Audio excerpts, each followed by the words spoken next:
All right, welcome back. We are continuing our journey through C.S. Lewis's The Great Divorce, and we're in the middle of chapter 13, and that means we're getting very close to the end of the book. So if you have any requests for the next book that you would like us to read here, just leave that in the comments down below. Let's continue reading, and hopefully not singing this time. And yet, said I to my teacher, when all the shapes and the singing had passed some distance away in the forest, even now I'm not quite sure. Is it really tolerable that she should be untouched by his misery, even his self-made misery? Would ye rather he had the power of tormenting her? He did it many days and many a year in the earthly life. Well, no, I suppose I don't want that. Well, then, I hardly know, sir. What some people say on earth is that the final loss of one soul gives the lie to all the joy of those who are saved. Ye see it does not. I feel in a way that it ought to.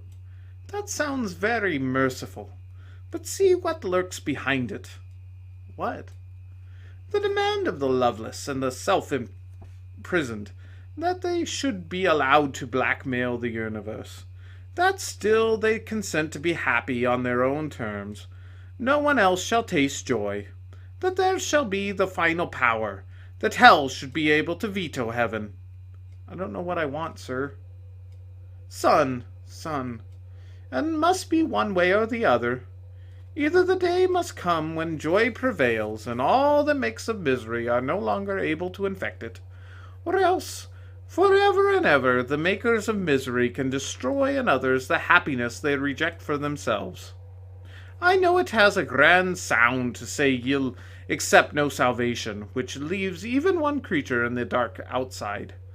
But watch the sophistry, or you'll make a dog in a manger, the tyrant of the universe. But dare one say, it is horrible to say, that pity must ever die? Ye must distinguish. The action of pity will live forever, but the passion of pity will not.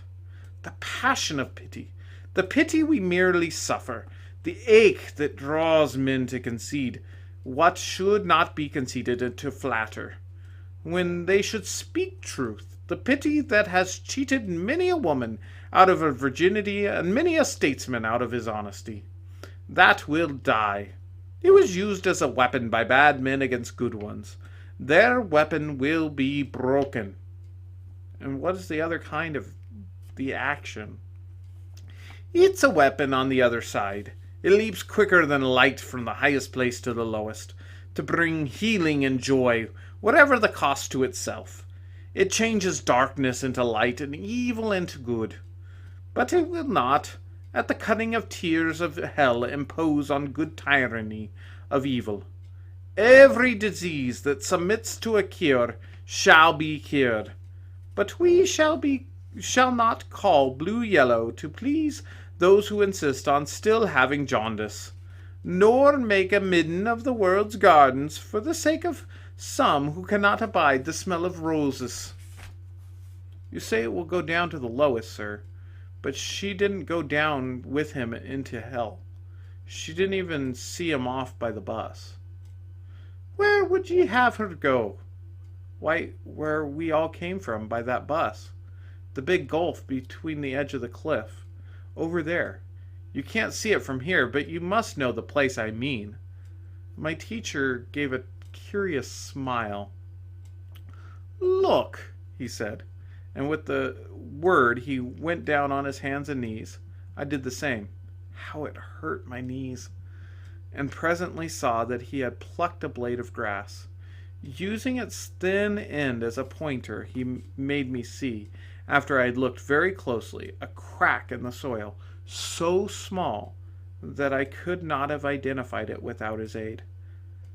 I cannot be certain, he said, that this is the crack ye came up through, but through a crack no bigger than that ye certainly came. But,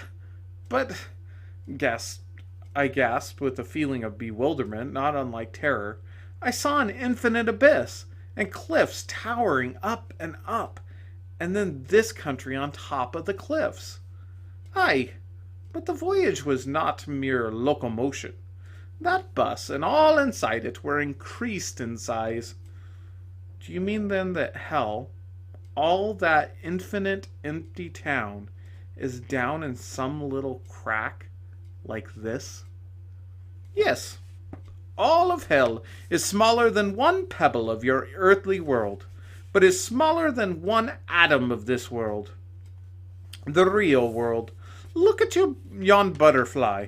If it has swallowed all of hell, hell would not be big enough to do it any harm or to have any taste. It seems big enough when you're in it, sir. And yet all loneliness, angers, hatreds, envies, and itchings that it contains, if rolled into one single experience and put on a scale against the least moment of joy that it felt by the least in heaven, would have no weight that could be registered at all. Bad cannot succeed, even if being bad is truly as good is good. If all of hell's miseries together enter the consciousness of yon wee yellow bird on the bough there, they would be swallowed up without a trace. And if one drop of ink had been dropped into the great ocean to which your terrestrial Pacific itself is only a molecule. I see, said I at last. She couldn't fit into hell. He nodded. There's not room for her, he said. Hell could not open its mouth wide enough. And she couldn't make herself smaller, like Alice, you know. Nothing like small enough. For a damned soul, it nearly nothing. It is shrunk, shut up in itself. Good beats upon the damned incessantly as sound waves beat on the ears of the deaf, but they cannot receive it. Their fists are clenched, their teeth are clenched, their eyes fast shut. First they will not, in the end they cannot, open their hands for the gifts, or their mouths for the food, or their eyes to see. Then no one can ever reach them? Only the greatest of all can make himself small enough to enter hell. For the higher a thing is, the lower it can descend. A man cannot sympathize with a horse, but a horse cannot sympathize with a rat. Only one has descended into hell. And will he ever do so again? It was not once long ago that he did it. Time does not work that way when once ye have left the earth. All moments that have been, or shall be, or are, present in the moment of his descending. There is no spirit in prison whom he did not preach. And some hear him? Aye. In your own book, sir, said I, you were a universalist. You talked as if men would be saved, and St. Paul, too. Ye can know nothing of the end of all things, or nothing expressible in those terms. It may be, as the Lord said to the Lady Julian, that all will be well, and all will be well, and all manner of things will be well, but it's ill talking of such questions. Because they're too terrible, sir? No, because all answers deceive. If ye put the question from within time, and are asking about possibilities, the answer is certain. The choice of ways it is before you. Neither is closed. Any man may choose eternal death. Those who choose it will have it. But if ye are trying to leap into eternity, if ye are trying to see the final stage of all things as it will be, for ye must speak, when there is no more possibilities left, but only the real, then ye ask what cannot be answered in mortal ears. Time is the very lens through which ye see, small and clear, as men see through the wrong end of a telescope, something that would otherwise be too big for ye to see at all. That thing is freedom, the gift whereby ye must resemble your Maker, and all yourselves part of eternal reality. But ye can see it only through the lens of time, in a little clear picture. Though he inverted the telescope, it is a picture of moments following one another, and yourself in each moment making some choice that might have been otherwise, neither the temporal succession nor the phantom of what ye might have chosen, and didn't itself freedom. They are the lens, the picture is the symbol. But it's truer than any philosophical theorem, or perhaps than any mystic's vision, that claims to go behind it. For every attempt to see the shape of eternity, except through the lens of time, destroys your knowledge of freedom.